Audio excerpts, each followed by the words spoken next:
जय माता दी। आज मैं बताऊंगी वो 9 संकेत जो नवरात्रि में आप समझ सके कि माता रानी आपसे प्रसन्न है। वो 10 संकेत के बारे में मैं आज आपके बारे में बताऊंगी कि जो नवरात्रि के 9 दिनों में आपको पता चल जाएगा।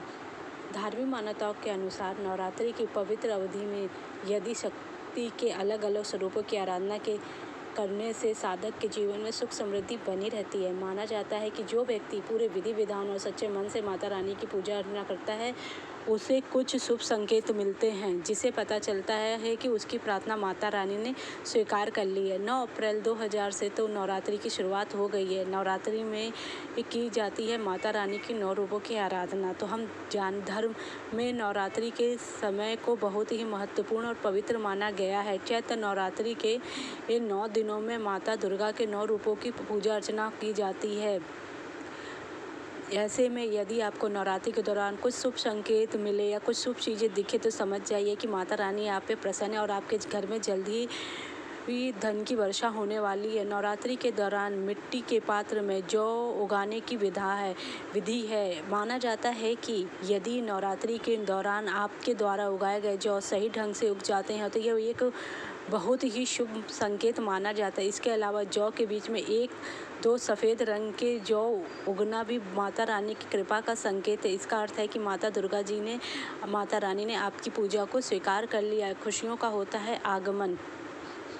नवरात्रि के दौरान अखंड ज्योत जलने का भी विशेष महत्व है। ऐसे में अगर आपके घर में 9 दिनों तक अखंड ज्योत बिना किसी बाधा के जलती रही तो इसका मतलब है कि माता रानी आप पे प्रसन्न है और बहुत ही जल्द आपके घर में खुशियों का आगमन होने वाला है। सपने में दिखे दर्शन माता रानी के, तो इस स्वप्न में माना जाता है कि यदि किसी व्यक्ति के इस स्वप्न में माता रानी ने दर्शन दे दिया है तो यह एक शुभ संकेत है। इसका अर्थ है कि माता रानी आपकी पूजा अर्चना से प्रसन्न है और बहुत ही जल्द आपके घर में धन वर्षा होने वाली है और आपके घर में उन्नति का वास होने वाला है।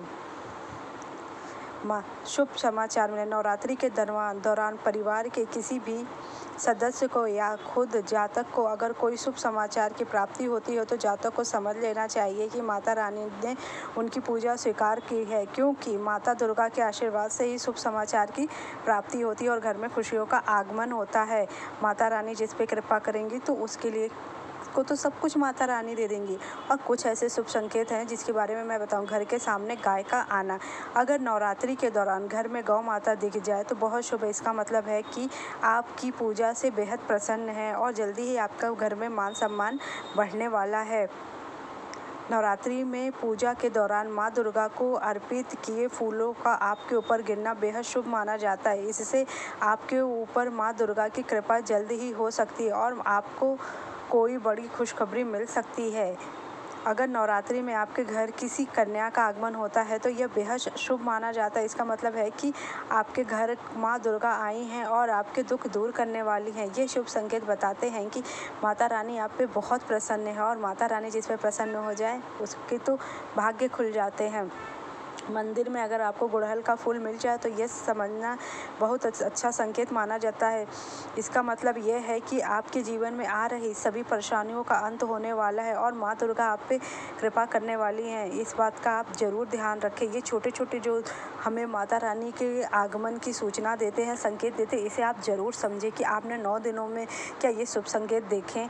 अगर देखे हैं तो इसका मतलब यही होगा जो मैंने आपको बताया है। तो इस बात का आप ज़रूर ध्यान रखें कि माता रानी ने आपकी पूजा अर्चना स्वीकार कर ली है और जल्द ही वो आपके घर में प्रवेश करने वाली है। नवरात्रि के दौरान शंख पूजा नियम बजाने के समय उसकी ध्वनि अगर तेजी से गूंजती है तो इसका मतलब है कि आपके घर में माता रानी आने वाली है, साथ में सुख समृद्धि भी आने वाली। अगर नवरात्रि के दौरान उल्लू दिख जाए तो यह बेहद शुभ माना जाता है। ऐसा माना जाता है कि माता रानी आप पे खुश है और आपके घर जल्दी खुशियों का आगमन होने वाला है। ये सब छोटे छोटे जो माता रानी अपने संकेत देती हैं इसको आप ज़रूर समझे कि जिससे आपको पता चले कि माता रानी आपके घर में प्रवेश करने वाली है। या तो आपके घर में बहुत ही बड़ा धन लाभ होने वाला है या खुशियों का आगमन होने वाला है, तभी तो माता रानी ने आपको ये संकेत दिखाए हैं। इसके विपरीत अगर दीपक बुझ जाए तो माता रानी थोड़ी नाराज़ है तो उनसे क्षमा प्रार्थना कर ले। माता रानी की भक्ति किए बिना इंसान साधक को ना कोई शक्ति मिलती है, ना धन मिलती है, ना मान मिलता है, ना प्रतिष्ठा मिलती है। इसलिए जो माता रानी को प्रसन्न कर लेता है माता रानी उसे क्या नहीं दे सकती है। तो इस हिसाब तो आप ये छोटी-छोटी बातों का ध्यान रखें कि जिससे आपको पता चले कि माता रानी आप पे प्रसन्न है। अगर आपको मेरा वीडियो अच्छा लगा हो तो मेरे चैनल को लाइक कीजिए, सब्सक्राइब कीजिए, शेयर कीजिए। Thank you so much.